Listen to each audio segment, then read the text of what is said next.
గారికి మరియు horticulture officer వారికి నమస్కారం. ముఖ్యంగా మేము మామిడి రైతులుగా ఉన్నాము. మాది బంగారుపాలెం మండలము.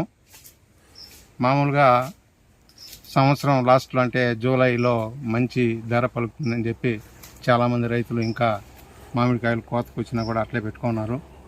వాళ్ళకి ఈ సంవత్సరం గిట్టుబాటు ధర కూడా దొరకలేదు. మామిడికాయలు చాలా తక్కువగా ఉన్నాయి. వచ్చిన పంట కూడా నాణ్యంగా లేదు.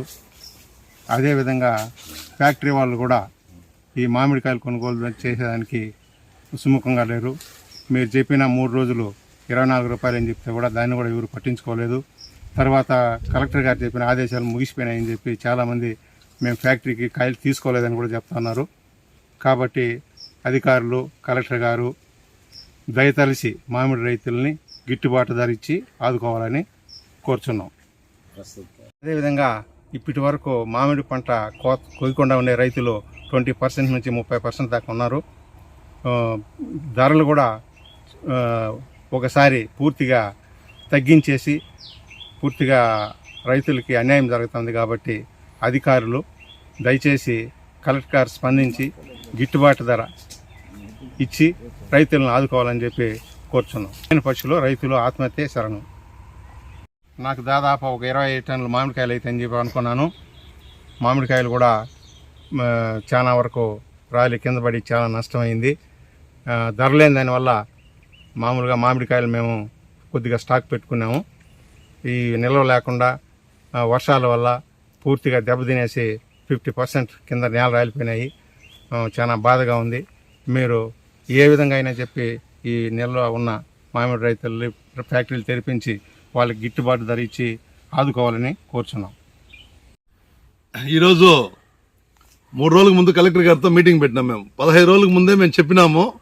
ఫ్యాక్టరీ వాళ్ళు రైతులందరూ ఒక అవగాహన వచ్చి ఈ మామిడి పంట అనేది ఇంతకుముందు రైతులు వ్యాపారస్తులు చేస్తున్నారు. ఇప్పుడు చిత్తూరులో పెద్ద ఇండస్ట్రీ అయిపోయింది. ఇప్పుడు 10-20 సంవత్సరాలకి ఇది చిత్తూరులో మేజర్ ఇండస్ట్రీ ఇప్పుడు ఇది. అలాంటి పరిస్థితుల్లో వాళ్ళు కాయలు లేదు, పంట అయిపోయింది అనేసి నిన్న మేము కలెక్టర్తో మాట్లాడిన తర్వాత 24 రూపాయలు 3 రోజులకు రేటు పెట్టడం జరిగింది.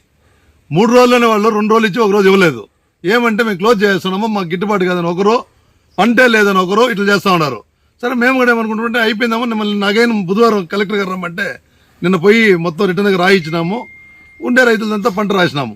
మా శాంతమూర్తి గారు అక్కడ రాలేదు. నిన్న నేను ఎందుకో ఫోన్ చేయడం జరిగింది. ఏనా పంట అంతా అయిపోయింది అంటున్నారు, మన CMPCL రైతుల తరఫున ఇంకెవరితో ఉందా పంట అనేసి నేను అడగడం జరిగింది. ఎవరిదే మరి బాబు, నాదే ఇంకా కోయలేదు. నేను వర్షం పడిపోయింది, అదొక 2 రోజులు 4 రోజులు తేమ తీయలేదు, బండ్లు పోవనేది ఇంత వెయిట్ చేస్తున్నాము, కూలోళ్ళు లేబర్ ప్రాబ్లం ఉంది అట్టనే చెప్పడం జరిగింది ఆయన. సో ఇట్లాంటి పరిస్థితుల్లో చూద్దామనేసి ఆయనకి చెప్తే ఆయన పాపం తెల్లారి నుంచి కాసుకున్నాడు మా కోసం. సరే వచ్చి చూస్తే మాకు తోపు, నాకే పాపం ఏడుపు వచ్చేంత పనిగా ఉంది. రైతులు చూడండి ఎంత దీనావస్థలో ఉన్నారనేసి హార్టికల్చర్ ఆఫీసరు డీడీ ఉన్నారు చిత్తూరులో. ఆయన ఏమంటారంటే హరిబాబు రైతుల దగ్గర పంటే లేదన్నాడు తెల్లారితో. నేను మార్నింగ్ ఈయనకి ఫోన్ చేయకముందు ఆయన ఫోన్ చేసినాను. సార్ నేను ఎందుకు మీరు వాళ్ళ ఫ్యాక్టరీ వాళ్ళని మనం మీటింగ్ అన్నారు కదా, బుధవారం మళ్ళీ కలుద్దాం అనుకున్నాం కదా, మీరు అక్కడికి ఎందుకు రాలేదంటే ఇంకేముంది హరిబాబు అంతా అయిపోయింది పంట అన్నాడు. కలెక్టర్ గారు ఏమన్నారంటే పాపం ఆయనకి అవగాహన తక్కువ, కొత్తగా వచ్చినాడు, నేను ఇంకా స్టడీ చేస్తున్నాను అని చెప్పాడు. పాపం ఆయన తప్పులేదు. ఆ హార్టికల్చర్ ఆఫీసర్ వీళ్ళంతా ఏమనంటే ఇవంతా ఎవరు చూడరు, వాళ్ళ పరిధిలోనే పోయి మండలాలలో ఇంకా పంట ఎంత ఉంది ఏముందని లిస్టు తీయాలి. వాళ్ళు ఏం చేస్తారంటే మేము రాజకీయ నాయకులుగా మేము రైతు నాయకులుగా అక్కడికి పోయిన తర్వాత మాకు ఫోన్లు చేస్తారు, ఎవరిది ఎక్కడుంది, మీ ట్రాక్టర్ల ఫోటోలు పెట్టండి. ట్రాక్టర్ల ఫోటోలు చేసి రైతులు దొంగతనం అండి చేయబోతారు, ఉండే పంట కోసి తీసుకొని పోతారు. ఇప్పుడు రేపు ఈరోజు వర్షం పడిపోయింది తోలేదంటే మీ ట్రాక్టర్ మీరు నిల్చుకొని ఫోటో పెట్టండి అని చెప్పారు మాకు. ఇట్లుంటే ఇట్లా పరిస్థితుల్లో ఇంకా దగ్గర 20% పంట ఉంది. ఇంకా 5-6 రోజులు ఫ్యాక్టరీలు పోవాలా, అన్ని ఫ్యాక్టరీలు పోవాలా. ఇంకా జైలు లాంటి ఫ్యాక్టరీలు ఇంకా నిలగడపోయే అవసరం ఉంది. తర్వాత మేము వీకోట్లో మా ఫ్రెండ్ ఒక ఆయన ఉంటే ఆయనది 20 టన్నులు 30 టన్నులు ఉందన్నాడు. అడిగితే ఇంకా ఇక్కడ కోయితే స్టార్ట్ చేయలేదండి. కుప్పము ముఖ్యమంత్రి గారి కాన్స్టిట్యున్సీలో కుప్పంలో మొత్తం ఇంకా దగ్గర ఒక 4,000-5,000 టన్నులు ఉందంట పంట. అక్కడ కొంచెం మల్బరీ ఉన్నా కానీ మ్యాంగో వచ్చి ఒక 5-6 టన్నుల పంట ఉందంట. సో ఇదంతా కూడా చిత్తూరుకే వస్తుందంట. నేను ఇంకా కృష్ణగిరి ఫ్యాక్టరీకి అట్లా పోతాయని అనుకున్నాము. వాళ్ళు ఈసారి కృష్ణగిరి వాళ్ళని కంట్రోల్ చేశాను అటు వీళ్ళు చిత్తూరు వాళ్ళు. ఆ కృష్ణగిరి వాళ్ళు కూడా చిత్తూరులో వచ్చి ఫ్యాక్టరీలు పెట్టుకొని ఇంతకుముందు కృష్ణగిరి వాళ్ళు లాస్ట్లో కొంటామంటే రేటు పెరుగుతూ ఉండింది మనకు. ఈసారి ఆ కృష్ణగిరి వాళ్ళని వీళ్ళు ఇక్కడికి రప్పించుకున్నారంట. ఇక్కడ మూసేసిన ఫ్యాక్టరీలు 4-5 వాళ్ళకి ఇచ్చినారంట. సో రేట్లు పెరగకుండా వీళ్ళు సిండికేట్ అయినారంట. ఇప్పుడు నాకు ఈరోజు తెల్లారితో తెలిసింది విషయం. లాస్ట్లో పెరుగుతుంది కదా, ఈసారి ఎందుకు పెరగలేదంటే వీళ్ళు ఏదో గేమ్ ఆడుతున్నారు మొత్తంలో. అదేవిధంగా చిత్తూరులో రైతుల కోసం ఒక భవనం కేటాయించినారు. మ్యాంగో పౌన్ అని పేరు పెట్టారు దానికి. వీళ్ళు చేయాల్సిన పని ఏమంటే రైతులకి మంచి రేటు వచ్చేదానికి ఫ్యాక్టరీ వాళ్ళతో కలిసి చేయాల్సిన పని మన ఎవరో కాదు బాబీనే మనం వచ్చినాడు మీటింగ్కి. మేము చెప్పినాము అయ్యా రైతుల తరఫున ఆయన మన ఫ్రెండ్ మనంతా కలిసే చేద్దామని చెప్పినాము. మళ్ళీ సగం ఫ్యాక్టరీలు మూయిపించేదానికి మూత వేసినాము, మేము దించుకోము అని చెప్పేసి మళ్ళీ ఈరోజు నిన్నటి వరకు నిన్న 20కి తీసిన వాళ్ళు మళ్ళీ ఈరోజు మా డీడీ గారు చెప్తారు మేము 24 దించుకుంటాం మన రైతులు రండి అంటే రేపు 30 వస్తున్నానే కదా పంట. రైతులు ఆశతో పెట్టుకుంటారు. ఈ మాదిరిగా నష్టపోయినా కానీ ఈ పంట ఎందుకు పెట్టుకుంటారు? రైతు 10 రూపాయలు వస్తుందని ఆశ, పంట పూర్తిగా లేదు, ఏదో వస్తుందనే ఉద్దేశంతో వాళ్ళు పెట్టుకుంటారు. సో ఇవంతా కూడా దృష్టిలోకి తీసుకొని మీరన్నా సరే ప్రసార మాధ్యమాల్లో చూపించి దయచేసి చిత్తూరులో రైతుల్ని, మామిడి రైతుల్ని సార్ డైరీ ఒకసారి బాగుండింది. అది ఇదే మరి చిత్తూరు జిల్లాలో మన పెద్ద జిల్లా సార్, చిత్తూరు ఒక రాష్ట్రం అంత ఉంటుంది. సో అది బాగా ఎక్కువ చెగలకి అది మూతపడింది. రెండోది షుగర్ ఫ్యాక్టరీ సార్ లెక్క లేకుండా ఉండింది. దాన్ని ఇచ్చేసి అందరూ తోపులు పెట్టుకుంటే దీని పరిస్థితి ఈ మారి వచ్చింది మామిడికాయల పంట. కాబట్టి షుగర్ ఫ్యాక్టరీ కావాలా. అదేవిధంగా వచ్చే సంవత్సరం మేము CMPCL కింద కలెక్టర్ గారు చెప్పినాము, మేము ఒక ఫ్యాక్టరీ స్థాయిలో నెక్స్ట్ ఇయర్ ఆడుకునేదానికి కూడా మేము ప్రయత్నిస్తాము. ఈ మాదిరిగా పంట వేస్ట్ చేసుకోరు రైతులు. ఏదో మంచి ధర ఇస్తాం మళ్ళీ అంటే ఈ మాదిరి వేస్ట్ చేసుకోరు. ఇంతకుముందు బెల్లం వ్యాపారస్తులు చేసేవాళ్ళు ఆ మాదిరిగా ముందు పంట వేస్ట్ చేయకుండా కోసి తోలుకునేస్తే ఏ రోజు నీకు రేటు కావాలంటే ఆ రేటు కూడా ఇచ్చేవాళ్ళు. ఇట్లా వ్యాపారాలతో జరిగినాయి. ఈ ఫ్యాక్టరీ వాళ్ళు ఏమనంటే ఇప్పుడు అంటే వాళ్ళకి నష్టాలు ఉండొచ్చు, కష్టాలు ఉండొచ్చు, లేదని లేదు. కానీ మరీ ఇంత మీరే 30 రూపాయలు రైతులు ఎవరు అడగలేదు కదా. 30 రూపాయలు నిర్ణయించింది ఎవరు? మేము నిర్ణయించినామో మీరు నిర్ణయించినారా? మీరు నిర్ణయించి మళ్ళీ అగైన్ 20 రూపాయలు అంటే వాళ్ళు ఏమని ఆలోచిస్తారు? మనకు 35 వస్తుందేమో అని ఆలోచిస్తారు. 30 తీసుకెళ్ళింది మీరే, మళ్ళీ 24 అంటారు, మళ్ళీ 27 అంటారు, 20 అంటారు. ఇట్లొద్దు. ఆ సిస్టమ్ మాత్రం ముందు రోజు ధర నిర్ధారణ మొన్న పెడితే 3 రోజులకి చెప్తే 2 రోజులకి మీరు బాయ్కట్ అయిపోయినారు. నిన్న మీటింగ్కి రాలేదు. ఎట్లిది? కాబట్టి మనందరూ సోదర భావంతో ఉందాము, చేద్దాము. మాకు మీ మీద వ్యతిరేకత లేదు. ఇది మ్యూచువాలిటీ ఉండాలి. రైతులు, ఫ్యాక్టరీ వాళ్ళు, ప్రభుత్వం కూడా. ప్రభుత్వంతో మనం పోరాడతాం, తప్పులేదు. మీ తరఫున మేము పోరాడతాం. ఇంతకుముందు వచ్చినప్పుడు మేమే పంపించినాము బీజేపీ నాయకుల దగ్గరికి ఈ టీంనంతా. మీకు ఏదైనా నష్టం ఉంటే మేము పోరాడతాం, తప్పు కూడా చేసుకుందాము.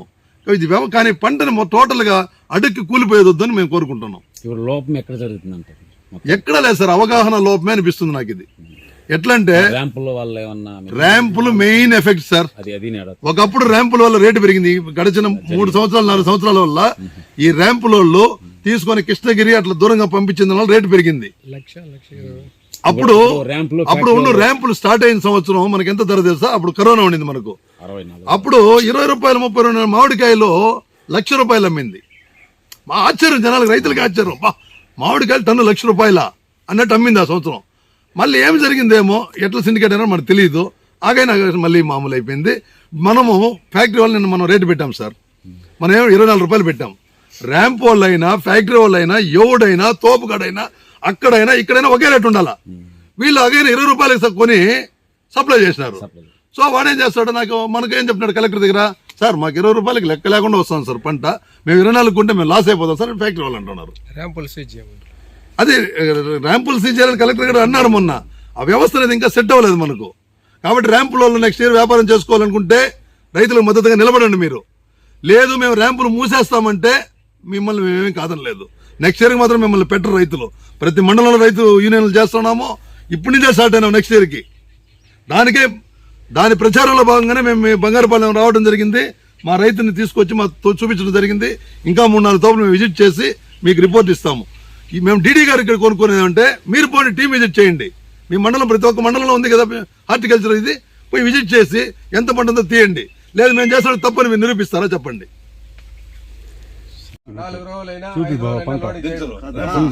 అదే ర్యాంప్ పడిపోతే అప్పుడు ఒక పాయింట్ చెప్పేట వాళ్ళు కూడా అదే రేట్. రైతు ఫ్యాక్టరీకి తోలితే 3 కాదు, ముఖ్యమంత్రి సొంత జిల్లాలో ఎట్లా పెట్టుకోండి దానికి. ఇంకా కాపు 717991 మీరు లోకల్లో దొరికేది మీరే.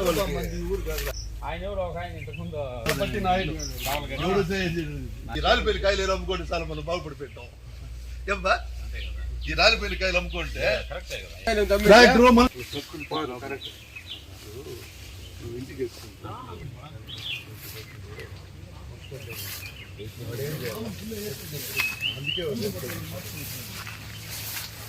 మనం